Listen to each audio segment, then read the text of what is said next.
Welcome back to What Arty Noobs for General Disturbance. This is the Centurion Mk. It's a tier 9 British medium tank. It's located on the north spawn of Mountain Pass, and this one is under the command of 73north of WTWW.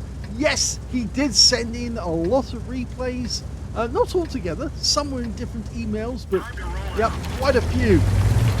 Well, this is one of the good Centurions, the updated one. It's got a bigger cab, it's got more armour, expanded hull, and it can mount the 105mm L7A1, which is the gun that virtually everyone wanted because it was so accurate. Even the Americans and the Germans wanted it. Okay, so he's moving straight on down the bridge road. Now this gun is capable of doing 390 alpha, 268mm pen with APCR. With the Hesh rounds, it's 480 alpha and 210mm.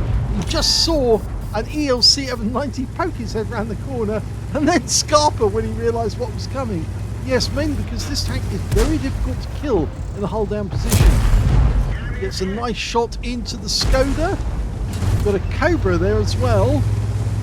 Now we're backing off into the corner for him because we don't really want to take that many hits from the Cobra. The Cobra is taking damage.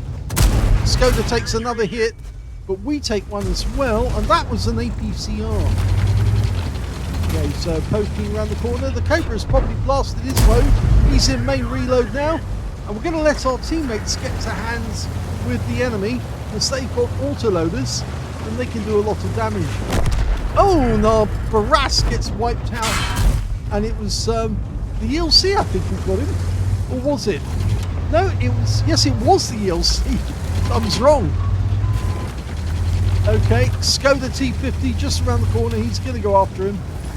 Okay, he's got the rock protecting him at the moment, and there you go. He's gone. Waited until that one went down to a one-shot. Then he poked and shot and finished him off. Okay, he's got a number of tanks here, and he pumps one into the Waffenträger. He's now using the HE shells. The Waffenträger doesn't have any armour, and as you can see here, the HE will do 480 alpha, but only have 105mm pen. You've got another pen, 502 hit points this time, and we got hit by a Scorpion who poked his head round, and there's the Waffenträger, and he goes down with the next shot. He turned to deal with our Brask, but didn't realise that he was actually a one-shot for us. Okay, what have we got here? The Cobra, reloaded. Our Barras goes down. I think the Cobra fired all his remaining rounds, so he's a one-shot now, with only 181 hit points. Meanwhile, we've gone back to the APCR. Now, he's hidden there amongst that bush. We fire one in that general direction. Didn't check to see if it killed anything. It didn't really. Would come out. But we've now got 2,749 hit points already. We don't want that Scorpion to do it again, so we're being very cautious. We took a shot. We were spotted, so somebody's in that bush. Somebody saw us, but he wasn't ready for us. So we're still stuck here, but he's turned around the other way, because that way he can make a quick escape if he wants to, and he's going to do so. Okay, so we've got across. We can see the enemy is trying to go up the ice road and to attack us that way. Now we are taking a risk that we might get shot in the rear by the Scorpion, or for the Cobra for that matter. So again, he's turned round and he's facing the other way just in case they come up, and they do, and the Cobra dies immediately to an APCR round. So the ELC's probably worried now because he's not exactly a one-shot, but he is very penetrable. And he takes one hit for a 360. We're waggling to avoid getting hit by his 90mm shell, which won't do much anyway because it's a very low-pressure gun. And he takes another round, this time 409, a high roll. We do take one 90mm round, which does pen us. He knows where to put the shells. Oh, there's that Scorpion again. So we'll have a piece off him. We'll pump it into the gun shield and it goes straight through. And the Scorpion's coming on, which is a bit of a mistake because he knows we've loaded. And if he does pop round, we could actually wipe him out with one round. So is he going to do it? He probably doesn't realise we're using the armour of this vehicle, or the wreck of this vehicle, for cover.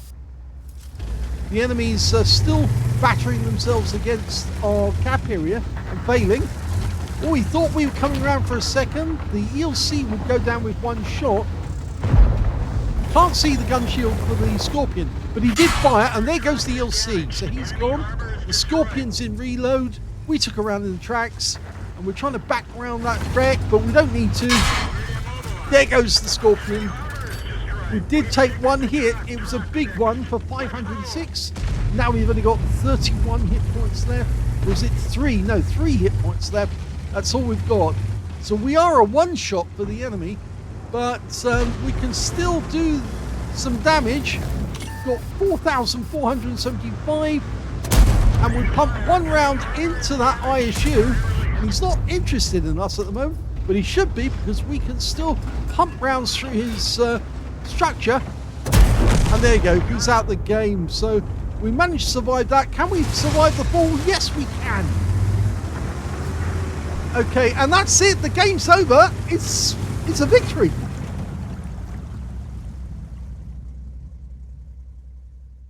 Well, the Centurion Mk is one of the better ones to play, mainly because of that 105mm main gun. It is tier 9 as well, which means it can take on tier 10 opponents and win. This was the first ace tanker game for 73north of WTWW in the Centurion 7-1. He managed to get a duelist for taking down 2 tanks who damaged him, 5 for effect for doing more damage than hit points for his own vehicle, high caliber for dealing the most damage in the game, and because he got 6 kills with the last one, the ISU, he actually picked up a top gun. His win rate from the game, 9,353, which is super unicum and quite a bit more. Let's have a look at the team score. Well, we can see he definitely got the highest damage, 5,167 hit points of damage, and that score beat the Object 252U on the enemy team, who only had 4,369. In third place, we had the SU-130PM on our own team with 3,011. When it came to kills, he got that one too. He got 6 kills, the Top Gun. 3 kills went to the SU-130PM, and 2 kills went to the Grom and the Vipera on our team. And on the enemy team, their 252U and their T103 managed to get kills. And when it came to base XP, he got that one as well. So he's got the top in all 3 columns. He got 1,373 base experience points from that game, whereas the SU-130PM picked up 1,044. Third place went to the Grom with 988. 73north fired 20 rounds, only 20. He got 15 direct hits and 15 penetrations. Now, the ammo capacity of this tank is quite high. It's in total 72 rounds, and that's with the 105mm main gun. So he barely even touched his ammo, really. 15 direct hits, 15 penetrations, so 5 shells didn't hit the target, but the 5 that did actually did make a difference. 5,167 hit points of damage, all of it on the close range. He took 6 hits from the enemy, but only 5 of those penetrated, 1 non-penetration. Unfortunately, 2 of those shots were from the Scorpion, and they were big hits, I'm afraid. And 220 hit points of damage blocked by armor. That was one of the shots from the ELC that was blocked by the tracks. 2 enemy vehicles spotted, 6 enemy vehicles damaged, 6 killed. And on a free-to-play account, he actually made a profit of 2,450 credits. Mostly using the right ammo in this case, because he was using APCR a lot of the time, just used the Hesh occasionally, and sometimes the HE rounds on the Waffenträger. And he also earned 2,746 experience points out of this one as well. So a pretty good game, in fact, very good game, considering that he was free to play and actually still made a profit. And of course, picked up 2 medals and of course his first ace in this one. So very, very good game indeed. Hope you enjoyed that. If you did, please give this video a like. Do subscribe to our channel. Leave a little comment down below because it feeds the algorithm. And thank you for watching.